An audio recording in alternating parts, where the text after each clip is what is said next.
नमस्कार, मैं आत्मप्रिया आर्य। KP news के 6 बजे के बुलेटिन में आपका स्वागत है। अब एक नजर डालते हैं आज के मुख्य समाचारों पर। कन्नड़ आरती नामी कार्यक्रम की बैठक की अध्यक्षता विधायक ईश्वर खंडे ने की। कर्नाटक के मुख्यमंत्री ने धारवाड़ हादसे में मारे गए 9 लोगों के परिवार को 5-5 लाख रुपए देने की घोषणा की। कर्नाटक बारिश से नुकसान, 8 मंत्री टास्क फोर्स के प्रमुख होंगे। इंडो पैसिफिक इकोनॉमिक फ्रेमवर्क, चीन के इकोनॉमिक वॉरफेयर की कमर तोड़ेगा अमेरिका। आज पीएम मोदी भी लेंगे हिस्सा। पुणे में मंदिर की जमीन पर बनी 2 दरगाह, एमएनएस ने शुरू किया पुण्यश्वर मुक्ति अभियान। पंजाब में रेल पटरियां उड़ाने की साजिश कर रहा पाकिस्तान, अलर्ट जारी, रिपोर्ट।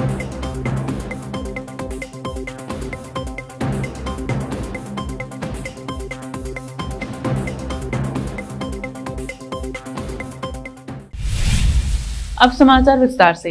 भालकी में 75वें स्वतंत्रता दिवस के अवसर पर कन्नड़ आरती नामी कार्यक्रम तालुका विभाग और कन्नड़ संस्कृति विभाग द्वारा आयोजित किया जा रहा है। इसकी पूर्वभावी बैठक में केपीसीसी कार्य अध्यक्ष व भालकी के विधायक ईश्वर खंडे ने अध्यक्षता कर कहा कि सभी कार्यक्रम को लागू किया जाना चाहिए और कहा कि स्वतंत्रता सेनानियों को सम्मानित किया जाए। इसके साथ साथ स्कूल के बच्चों में विभिन्न स्पर्धाएं आयोजित की जाएं। इस अवसर पर तालुका अधिकारी आदि उपस्थित थे।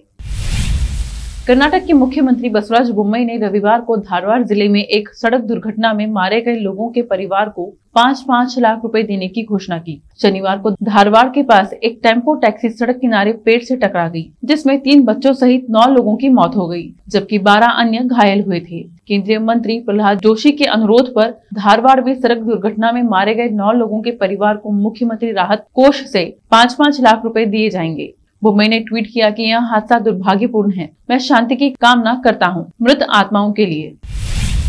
मुख्यमंत्री बसवराज बोम्मई द्वारा विकास कार्यों की निगरानी और बारिश से संबंधित आपात स्थितियों से निपटने के लिए एक विशेष टास्क फोर्स के गठन की घोषणा के 2 दिन बाद रविवार को प्रत्येक बीबीएमपी क्षेत्र के लिए 8 कैबिनेट मंत्रियों को प्रभारी नियुक्त किया गया। राजस्व मंत्री आर अशोक दक्षिण क्षेत्र, उच्च शिक्षा मंत्री डॉक्टर CN अच्युत नारायण पूर्व क्षेत्र, आवास मंत्री बी सोमन्ना पश्चिम क्षेत्र, सहकारिता मंत्री ST सोमशेखर आर नगर क्षेत्र, शहरी विकास मंत्री बिरथी बसवराज महादेवपुरा क्षेत्र और आबकारी मंत्री गोपालिया बोमनहल्ली क्षेत्र के प्रमुख होंगे, जबकि अन्य सभी मंत्री एक जोन को संभालेंगे। बागवानी मंत्री मुनिरत्न नायडू यलहंका और दशहरहल्ली जोन के प्रमुख होंगे। संबंधित अधिकार क्षेत्र के सांसद और विधायक टास्क फोर्स के सदस्य होंगे, जबकि प्रत्येक जोन के संयुक्त आयुक्त और मुख्य अभियंता जैसे अधिकारी टीम में शामिल हैं। कर्नाटक कांग्रेस के प्रमुख DK शिवकुमार ने सरकारी स्कूलों के प्रधानाध्यापकों को 31 मार्च 2022 तक 60 वर्ष की आयु पूरी करने वाले मध्याह्न भोजन कर्मचारियों को बिना किसी वित्तीय लाभ के राहत देने के राज्य के कदम पर सवाल उठाया है। कांग्रेस नेता ने कहा, कर्नाटक में 11,000 मिड डे मील वर्कर्स को 60 साल की उम्र पार करने के कारण बिना पेंशन, बिना किसी लाभ और बिना किसी वित्तीय सहायता के सेवानिवृत्त कर दिया गया है। इस बात पर जोर देते हुए अचानक लिया गया निर्णय सैकड़ों मध्याह्न भोजन कर्मचारियों के लिए अहितकारी होगा, जिनके लिए सरकार को निस्वार्थ रूप से बच्चों की सेवा करने के लिए आभार व्यक्त करना चाहिए। बीजापुर में अंजुमन डिग्री कॉलेज के अल्मा इकबाल हॉल में अंजुमन इस्लाम दौरा हज 2022 के ट्रेनिंग कैंप का आयोजन किया गया, जिसमें बीजापुर जिले के इस साल हज पर जाने वालों ने भाग लिया। इस दौरान हज के फर्ज और अन्य विशेष जानकारियां दी गई। इस अवसर पर महमूद पीरा हाशमी, वीरनगर पूर्व नगर निगम अध्यक्ष सज्जाद पीरा सहित अन्य उपस्थित थे। बीजापुर से फिरोज शेख का कवरेज। अब लेते हैं छोटा सा ब्रेक, जल्द लौटते हैं ब्रेक के बाद। हिंदुस्तान के हर कोने में हम हैं मौजूद। 24 घंटे हालात पर गहरी नजर, खबरों से जुड़े चुपते सवालात और आपको दिखाता है धार्मिक, सामाजिक, राजनीतिक, लोकल और इंटरनेशनल न्यूज की सबसे बेहतर कवरेज, जो आपको रखती है हर पल बाखबर। देश और दुनिया भर की खबर के लिए देखते रहें केपी न्यूज 24/7। नूर एजुकेशन ट्रस्ट बिदर की ओर से चलाए जाने वाला नूर M.Ed and B.Ed college Bidar, recognized by NCTE Delhi and affiliated to Gulbarga University, Gulbarga. Admission are open for the academic year 2021-22. विशेषज्ञ और सक्षम शिक्षकों द्वारा शिक्षा प्राप्त करने के लिए नूर एमएड एंड बीएड कॉलेज में दाखिला लें और शांत वातावरण में शिक्षा प्राप्त करें। बीदर शहर में बेहतर शिक्षा का एकमात्र केंद्र Noor MEd and BEd college, Shahpur gate, Bidar. Phone numbers 9945283920, 8482221297। जब अपने सपनों का नया घर बन जाए तो उसे सजाने के लिए जहां घर की दूसरी सामग्रियों की जरूरत होती है, वही घर का मुख्य पात्र होते हैं द्वार, खिड़कियां, अलमारी। अपने सपनों के महल के लिए सुंदर बने बनाए द्वार के लिए बीदर नगर में एकमात्र दुकान है Surya plywoods and glass centre, जहां पर हर रंग, हर डिजाइन और हर प्रकार के और विभिन्न एजेंसियों के प्लाईवुड्स के दरवाजे, किचन और टॉयलेट्स में उपयोग होने वाली सामग्री और दूसरी चीजें मिलती हैं। घर बनाने में उपयोग की जाने वाली सभी चीजों को खरीदने के लिए आज ही चले आइए आपके अपने शहर बीदर का आपका अपना shop Surya plywoods and glass centre, Parvati complex, BVB college road, Bidar. अधिक जानकारी के लिए शॉप के मालिक लालजी पटेल से इस नंबर पर संपर्क करें 09844090653। रोगियों की सेवा और देखभाल करना जहां बड़े सम्मान की बात है, वहीं ये एक सम्मानीय पेशा भी है। इस पेशे को अपनाने वालों को नर्स कहा जाता है और इसका प्रशिक्षण लेने को नर्सिंग कहते हैं। इस नर्सिंग कोर्स की शिक्षा लेने के लिए सुखद वातावरण और अच्छे प्रशिक्षण केंद्र की आवश्यकता होती है।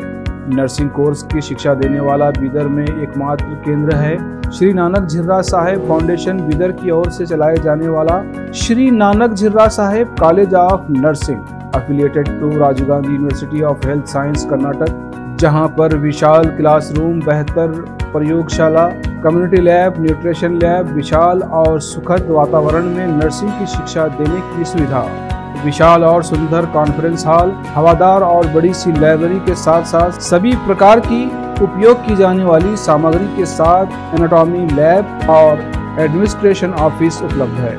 Vice chairperson Mrs Reshma Kaur की देखरेख में चलाए जाने वाला और प्रिंसिपल मिस्टर महांतेश की निगरानी में बेहतर नर्सिंग ट्रेनिंग का एकमात्र केंद्र Shri Nanak Jhirra Sahib college of nursing, near Nehru stadium, Bidar. Admission are open for the academic year 2021-22. Phone number 08483228272।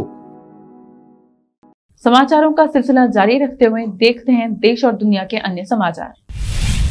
अमेरिकी राष्ट्रपति जो बाइडेन ने इंडो पैसिफिक इकोनॉमिक फ्रेमवर्क को लॉन्च करने का ऐलान किया, जिससे जुड़ा एक इवेंट आज क्वाड समिट से पहले जापान की राजधानी टोक्यो में होने वाला है, जिसमें पीएम नरेंद्र मोदी भी हिस्सा लेंगे। फ्रेमवर्क में जापान और अमेरिका समेत दुनिया के 13 देश शामिल होंगे। जो बाइडेन ने इसे लेकर कहा कि इसके जरिए हम 21वीं सदी में पैदा हुई आर्थिक चुनौतियों से निपट सकेंगे। इसके अलावा इंडो पैसिफिक रीजन में अपने सहयोगी देशों के साथ आर्थिक साझेदारी भी मजबूत हो सकेगी। कहा जा रहा है कि इस संगठन के जरिए digital economy, supply chain, carbon उत्सर्जन में कमी, इंफ्रास्ट्रक्चर और अन्य जरूरी मुद्दों पर साझा प्रयास किए जाएंगे। उत्तर प्रदेश के संभल जिले में पुलिस का इकबाल खत्म, सरेआम गुंडाई। पुलिस का नहीं है अब गुंडों को कोई डर, जबकि बीच सड़क पर जमकर गुंडों ने डंडों से पीटा। युवक का गिरेवा पकड़कर बुरी तरह पीटा। सीसीटीवी कैमरे में कैद हुई लाइव पिटाई की घटना। वहीं देर रात्रि में जमकर हुआ सड़क पर बवाल। पुलिस की कार्य प्रणाली पर उठे सवाल। फिलहाल हम आपको बता दें कि संभल के चंदौसी कोतवाली क्षेत्र के माल गोदाम रोड का मामला सामने आया है। संभल से राजा हुसैन का कवरेज। ज्ञानवापी मस्जिद मामले के बीच महाराष्ट्र में नया विवाद शुरू होता नजर आ रहा है। महाराष्ट्र नवनिर्माण सेना ने पुणे शहर में मौजूद 2 दरगाहों को मंदिर की जमीन पर बने होने का दावा किया है। हाल ही में मुंबई में औरंगजेब के मकबरे पर भी सवाल उठे थे, जिसके बाद भारतीय पुरातत्व सर्वेक्षण ने स्मारक पर 5 दिनों के लिए बंद करने का फैसला किया था। रविवार को मनसे महासचिव अजय शिंदे ने कहा कि उन्होंने पुणेश्वर मुक्ति अभियान की शुरुआत की है और लोगों से राज ठाकरे की पार्टी का समर्थन करने की अपील की है। उत्तर प्रदेश के वाराणसी स्थित ज्ञानवापी मस्जिद सर्वे के हवाले से शिंदे ने कहा कि राज ठाकरे के हिंदुत्व के रुख पर सरकार की नींद टूटने लगी है। उन्होंने कहा, ज्ञानवापी की तरह हम पुणे में पुणेश्वर मंदिर के लिए भी लड़ रहे हैं। मनसे नेता ने दावा किया कि खिलजी वंश के कमांडर अल्लाउद्दीन खिलजी ने पुणे में पुण्येश्वर और नारायणेश्वर मंदिरों को ढहा दिया था। उन्होंने यह भी दावा किया कि मंदिरों के ढहाने के बाद उन पर दरगाह का निर्माण किया गया। पाकिस्तान की खुफिया एजेंसी इंटर सर्विस इंटेलिजेंस की तरफ से भारत के खिलाफ नई साजिश रचने के संकेत मिले हैं। खबर है कि ISI पंजाब और आसपास के राज्य में रेल नेटवर्क को निशाना बनाने की साजिश की है। हाल ही में पंजाब के मोहाली में पुलिस कार्यालय में रॉकेट प्रोपेल्ड ग्रेनेड हमला हुआ था। हालांकि उस दौरान कोई हताहत नहीं हुआ था, लेकिन इमारत को नुकसान पहुंचा है।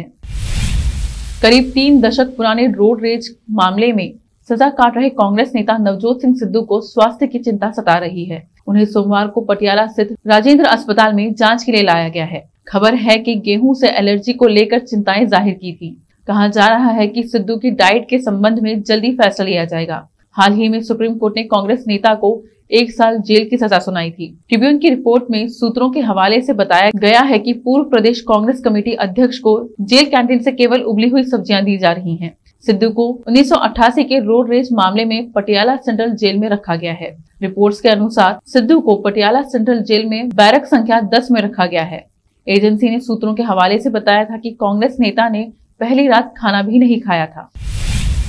भारतीय किसान यूनियन में फूट का सामना कर रहे टिकैत बंधुओं के सामने नया संकट खड़ा हो गया है। दोनों किसान नेताओं पर सरकारी जमीन हड़पने के आरोप लगे हैं। अधिकारी का कहना है कि मामले की जांच शुरू की जाएगी। वहीं शिकायतकर्ता का कहना है कि अगर कार्रवाई नहीं की गई तो मामले को प्रधानमंत्री नरेंद्र मोदी और उत्तर प्रदेश के मुख्यमंत्री योगी आदित्यनाथ के सामने उठाया जाएगा। मीडिया रिपोर्ट्स के अनुसार उत्तर प्रदेश के मुजफ्फरनगर जिले के सिसौली गाँव में रहने वाले राहुल मुखिया ने राकेश टिकैत और नरेश टिकैत पर आरोप लगाए हैं। उन्होंने यह भी आरोप लगाए हैं कि इस संबंध में शिकायत करने के बाद भी कार्रवाई नहीं की गई है।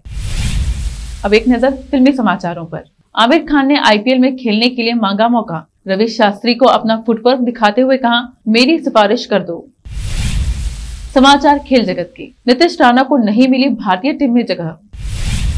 आखिर में समाचार बाजार के। भारत में महज 10% लोग कमाते हैं 25,000 महीना।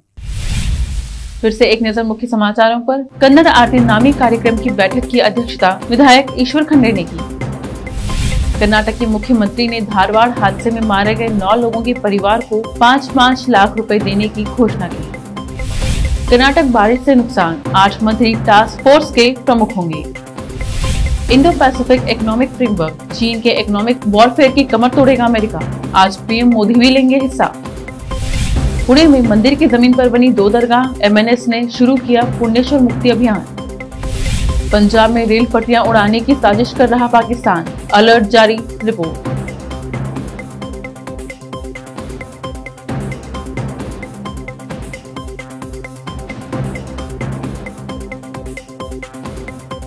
KP न्यूज के 6 बजे के बुलेटिन में अब इतना ही। अन्य समाचारों के लिए जुड़े रहिए हमारे चैनल से। फिर मिलेंगे कुछ और समाचारों के साथ अगले बुलेटिन में। धन्यवाद।